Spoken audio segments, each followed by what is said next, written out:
E hoje, a segunda parte da entrevista com o designer Glauco Diógenes. Se liga aí.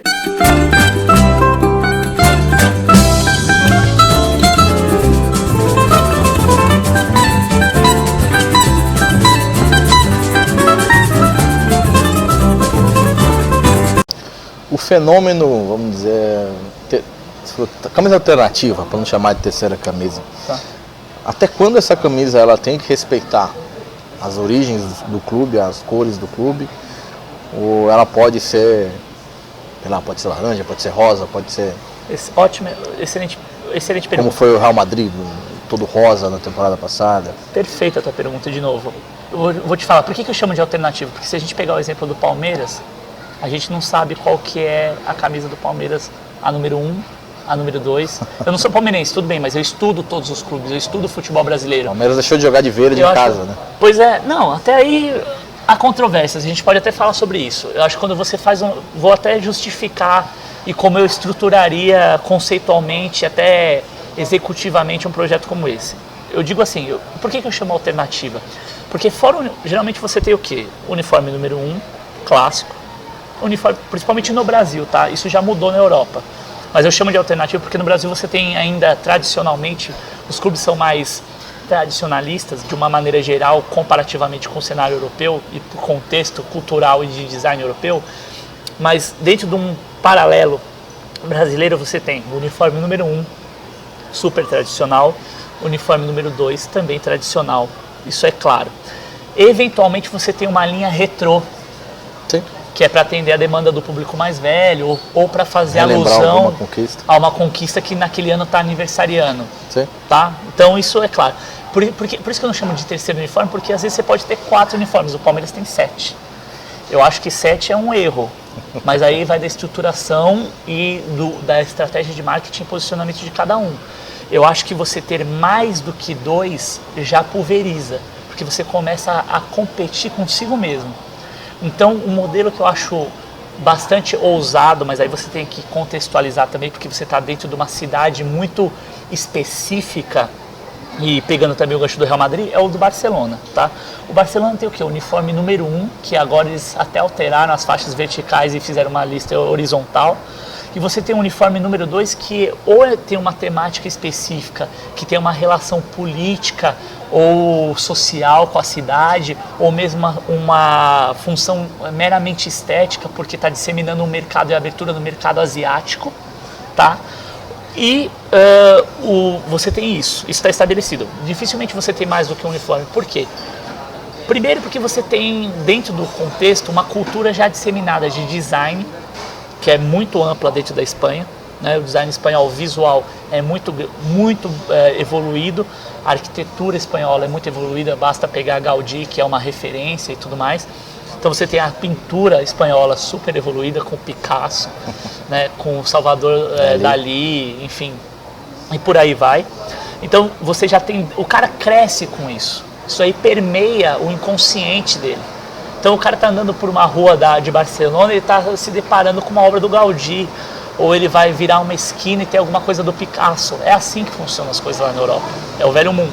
Então você já tem um contexto mais aberto a essa inovação. Por que essa inovação acontece?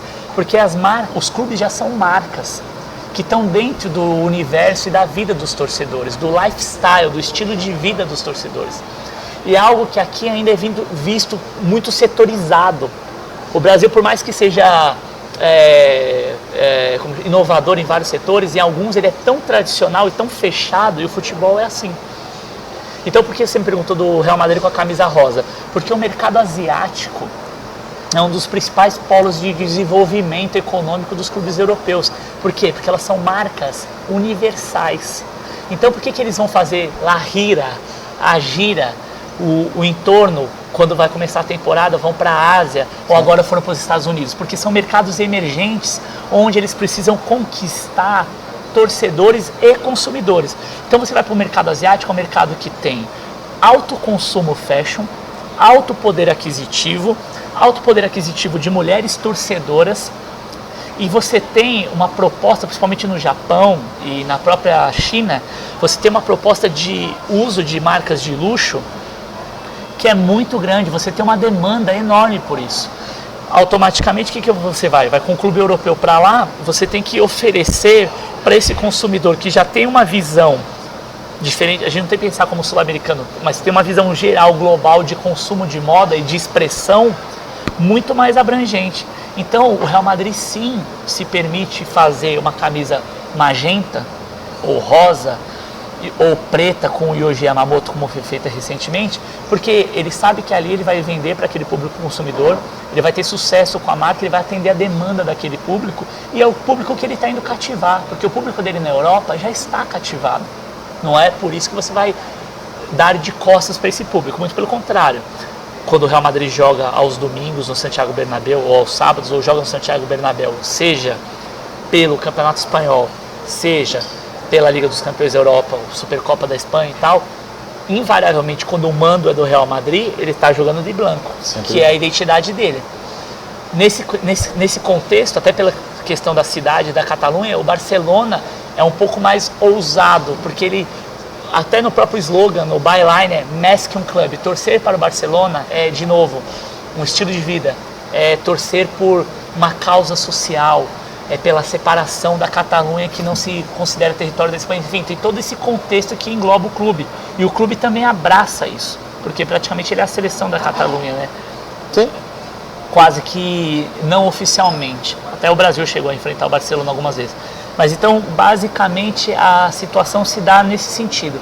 Existe uma percepção de mercado muito mais ampla, uma visão muito mais pragmática, mais racional, sem viés político, um viés mercadológico, mais técnico, que possibilita que esses clubes consigam ter essa projeção de marca global. E isso é feito muito criteriosamente, muito bem pensado, e é por isso que você tem mais meninos hoje na faixa etária pré-adolescente e adolescente usando as camisas do Barcelona, do Real Madrid, do Manchester, do Paris Saint-Germain, porque o produto é melhor, o preço é equivalente, você tem todo esse contexto por detrás. A explicação basicamente é essa. Gostou da camisa alternativa do São Paulo? Não. Por que não? Porque por vários motivos. Eu vou explicar o porquê. A cor eu acho que é feliz, eu gosto da cor. Agora eu vou falar do ponto de vista de design da camisa. Eu acho que a modelagem, tudo bem, você tem uma característica identitária da marca Under Armour. Ela é assim universalmente, ela tem uma modelagem diferente, até porque, óbvio, não é a marca X, não é a marca Y, não é a marca Z. Que são as três principais marcas que a gente tem no mercado hoje. Tem uma identidade própria que veio de esportes de alta performance e tudo mais, que a gente já conhece e tudo mais. Mas eu penso que uma camisa, quando você tem uma proposta, ainda mais para um clube tradicionalista como é o São Paulo, eu penso que você podia usar de outros recursos visuais que seriam muito melhor explorados do que são utilizados hoje. Por exemplo, tudo bem, você quer adicionar um dourado como símbolo de nobreza e de status, porque isso está permeado dentro do contexto nacional, cultural daqui e até mundial, global, você consegue usar, mas aí que tá. Acho que você tem que usar um contraste melhor, porque você tem problemas de legibilidade. Claramente, quando você vai ao estádio, o contraste entre o número, isso eu estou falando tecnicamente, o contraste entre o número da camisa nas costas e a cor da camisa desse tom de vermelho, desse grená, você não tem um contraste, que é um princípio básico de design visual, que você consiga aferir quem é o jogador à distância, num primeiro momento. O mesmo problema que a gente da imprensa tem na camisa número 1 do São Paulo. Botaram o número em cima das faixas. Porque isso é um problema de viés técnico. O design gesta sobre isso. O designer como profissional e o design como disciplina. Então, o design como disciplina e o designer como profissional, eles têm que analisar o que é tecnicamente viável para eu solucionar um problema. Qual que é a função do número dentro da camisa? Claramente identificar o jogador, tanto para a torcida quanto para o juiz.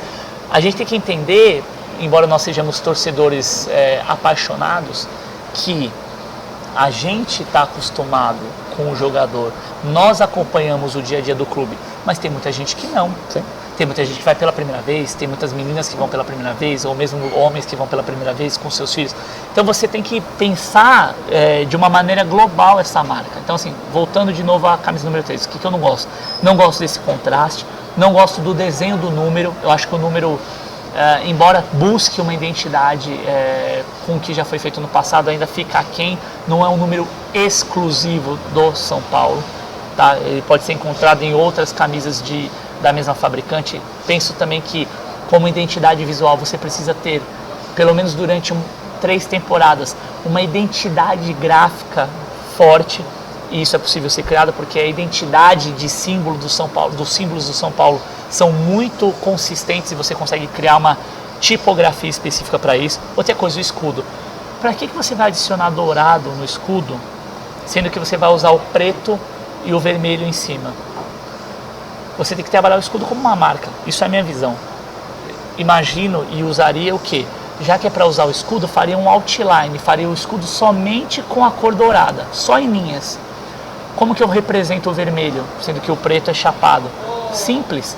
Eu posso fazer achuras, que são linhas diagonais dentro do triângulo que compõe a parte vermelha. É uma representação que se faz em arquitetura, quando você tem uma planta e tudo mais.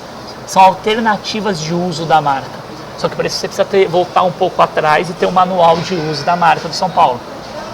E ele vai especificar todas essas aplicações também. Na Europa não tem tanto esse medo de mexer no símbolo, né? O Chelsea lança uma camisa preta com o símbolo todo preto.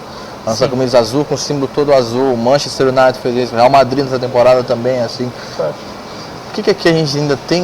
Não pode mexer ali, não faz isso, tem que ter as cores. E aí eles não têm esse apego tanto. Ótima pergunta de novo. Por quê? Porque o símbolo do clube, o escudo, o brasão, o totem, enfim, como você quiser chamar, o símbolo, o escudo do time, ele é uma marca. Como você tem aqui, como você tem marca de comida, como você tem marca de carro, ele é uma marca. Quer você queira, quer não. Ele é um símbolo. E como símbolo, você, quando trabalha com design visual, todas as marcas têm isso, você pode ter a reproducibilidade da marca. O que é isso? A reproducibilidade da marca é você fazer o logo original, que seria o escudo do São Paulo.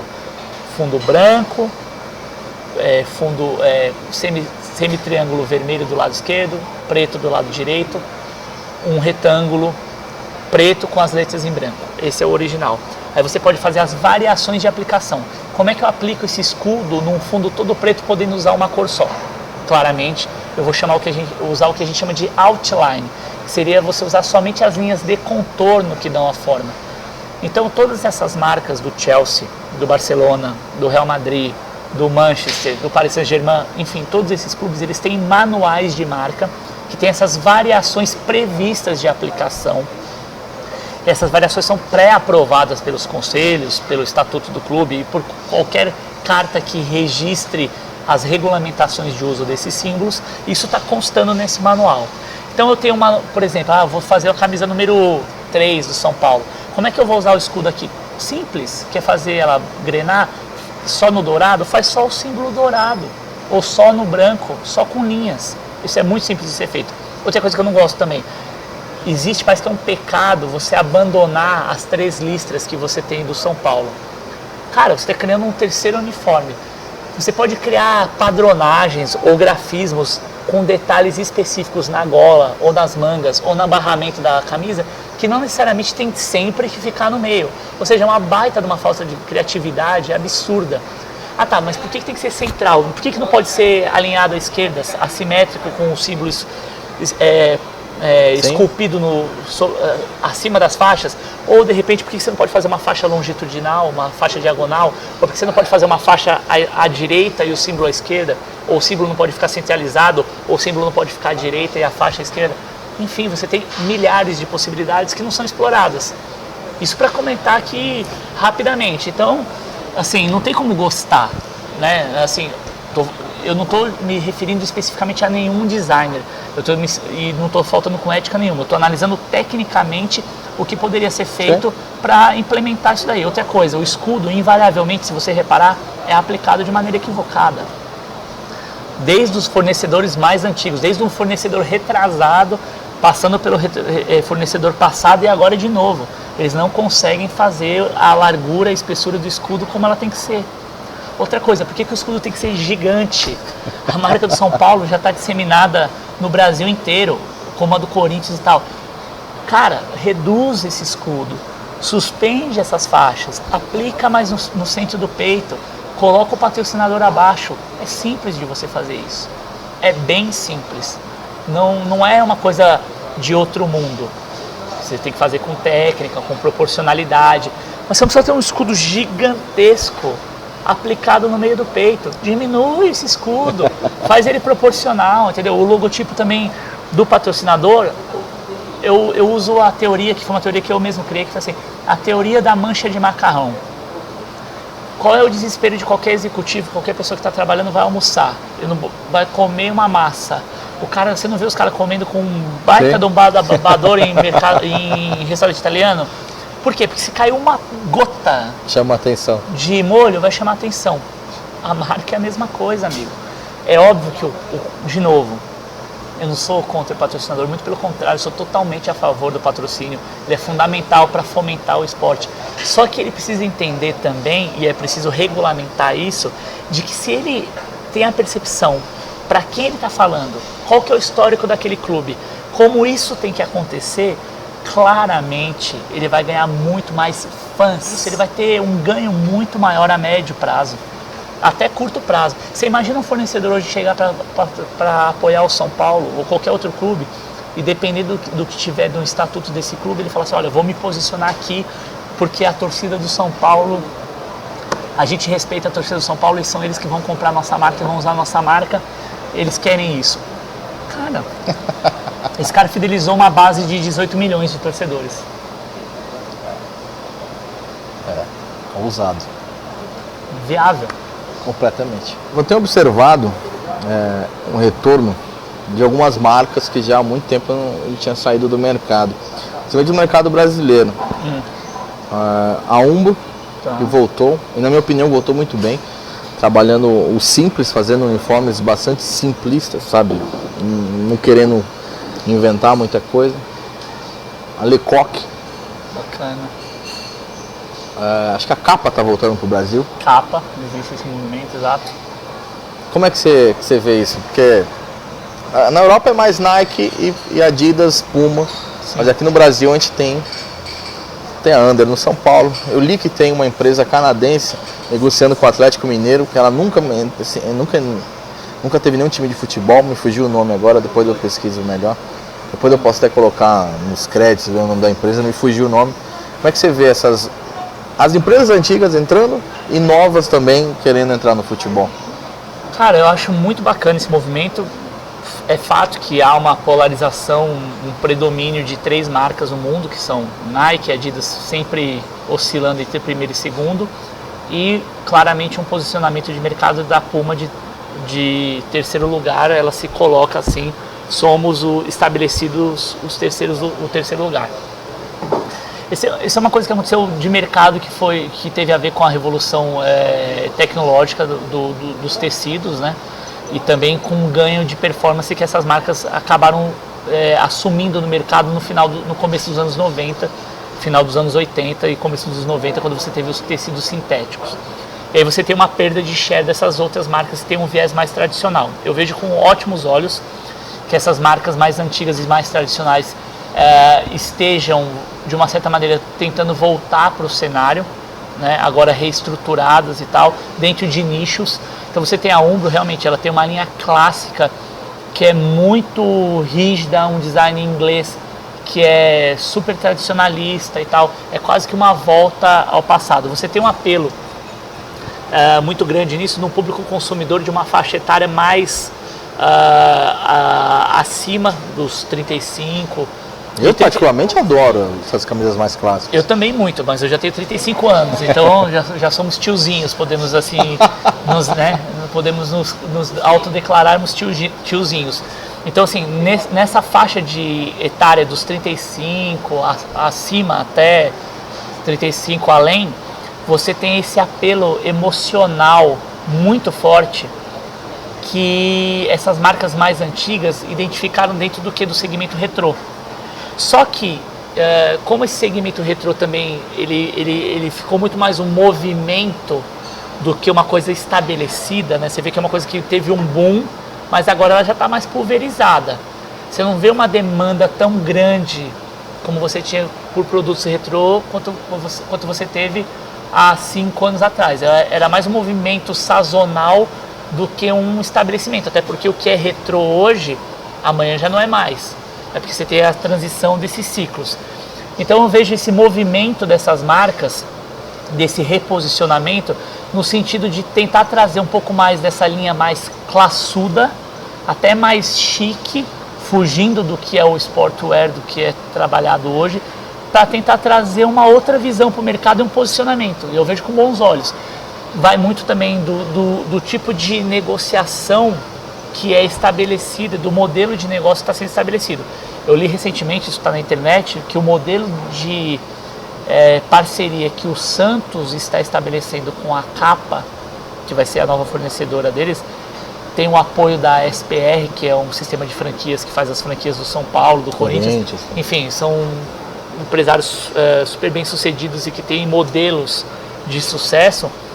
O clube passa a ser um efetivo produtor das camisas. Então ele tem que homologar fornecedor de tecido, as costureiras, enfim, o pessoal da modelagem, junto obviamente com o know-how que essas franquias têm para poder viabilizar. Então o produto passa a ser do clube, não é um licenciamento, né? Não é um modelo de licenciamento como acontece hoje mundialmente.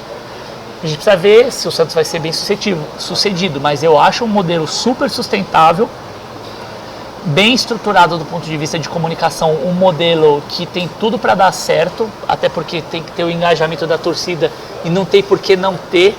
É óbvio que o que vai impactar claramente nisso é a qualidade desse material que vai ser entregue, né? E a gestão dessa logística e dessa distribuição. Porque o que o clube de futebol faz? O que ele vende? Ele vende emoção, ele vende um time, uma performance de espetáculo. Eles não são do segmento industrial para ficar produzindo materiais para serem vendidos e distribuídos. Então, assim, você tem todo um sistema de logística dando suporte por trás e de produção, mas eu acredito que se esse modelo for bem sucedido, é um case mundial que pode ser replicado, por que não? Pelos outros times, não só do Brasil, como do mundo. O acordo do Santos com a Nike também não era um acordo, era um acordo bem diferente, por exemplo, o Corinthians com a Nike, né? Sim. E não deu certo. Não é à toa que acabou do jeito que está terminando, né? É muito específico, né, de cada clube, mas completa, desculpa. Acho que o Santos não está arriscando de novo tentar fazer, né? Cara, eu acho que é um risco, mas é um risco importante, porque a partir do momento que os clubes se percebem como marcas valiosas e você tem gestores fundamentalmente competentes para fazer com que essa operação seja bem sucedida, eu não vejo por que os clubes não fazerem isso. Eu acho que é importante, é relevante para o contexto, porque tecnologia você tem para fazer. Sistemas de distribuição você tem para fazer, profissionais para desenvolver a questão estética, estrutural, ou seja, desenvolvimento do produto você tem. O design gráfico brasileiro é um dos melhores do mundo, reconhecidamente premiado e tudo mais. Então, você tem todas as ferramentas viáveis para poder produzir isso e você tem por detrás uma marca consistente e relevante. Não vejo motivos para não dar certo. E eu acredito tenha sido a visão desses empresários que, se esse modelo for bem sucedido, eu acredito que vai ser, se for bem conduzido, não tem por que ele não virar um case e começar a ser replicado e sustentável para cá. Efetivamente você ter o lucro com a tua marca, você conseguir gerir isso de uma maneira muito mais competitiva para você do ponto de vista financeiro, né? Não tem por que não. E obviamente do ponto de vista de qualidade de produto. Quem tem para você a camisa mais bonita do futebol brasileiro? Olha, eu acho que são dois times, até por ter uma visão também mais ampla de design, é o Inter e o Grêmio. São os times que hoje em dia têm mais cuidado com as camisas que eles têm feito, especificamente nos uniformes tradicionais, uniforme 1 e 2. O Grêmio, e é umbro, ele é muito bom também no uniforme 2, reserva, que é o branco, e também no uniforme alternativo, o uniforme número 3, que é maravilhoso, que é aquela gradação, né, que a gente chama de degradê entre o azul e preto, porque azul e preto, você está com uma camisa azul e preta, se fundem de uma maneira muito feliz. Você pode explorar isso muito bem e o Grêmio foi muito feliz. Eu acho que hoje as duas camisas que melhor cuidam, os dois times que melhor cuidam das suas camisas como produto hoje em dia são Grêmio e Internacional. O sonho de Glauco Diógenes ainda é assinar a camisa do São Paulo? Cara, é um sonho, eu vou realizar, não sei quando, mas eu vou realizar. Não só do São Paulo, obviamente como paixão do São Paulo, mas de todos os clubes brasileiros. A nossa ideia, minha empresa, estou fazendo investimentos, a gente está, felizmente, apesar desse ano conturbado, indo bem, há uma aceitação melhor do mercado futebolístico. A nossa ideia é, em muito breve, poder fazer uma linha inteira assinada do São Paulo, não só da camisa número 1 como número 2, e propor uniformes alternativos e também atender de uma forma bastante ampla o cenário brasileiro. Por que não? Não tem, né? É uma coisa que não tem. O nosso estúdio hoje em dia no Brasil é o único estúdio, a minha empresa, com toda a modéstia, sem falsa modéstia eu posso falar, porque já são 10 anos trabalhando nisso. Eu estou há 8 anos com relacionamento com o São Paulo, começo a ter agora relacionamento de 2 anos com outros clubes, que eu não posso ainda revelar por questões contratuais, mas há 10 anos que nós estudamos isso, que nós desenvolvemos conteúdo e materiais para isso, estudos para isso. A gente já tem cases, os mais variados, com o próprio São Paulo, de camarote do Rogério Ceni, aplicação de escudos em camisa, propagação da marca do São Paulo em sites de design internacional. A própria escultura que a gente fez agora é um projeto que envolve a indústria de alta performance, de mercado de luxo, né, para você conceber uma joia, né, que a gente chama de escultura, mas literalmente o processo de construção e de fabricação de uma joia. Então não tem por que a gente não fazer isso para o mercado brasileiro. Nós estamos abertos e a ideia é essa, a gente fomentar e implementar design dentro do cenário futebolístico brasileiro para gerar recursos para todo mundo e gerar um contexto de futebol brasileiro muito mais forte. As marcas do futebol brasileiro são maravilhosas e são subexploradas ainda. A gente espera poder fazer muito mais.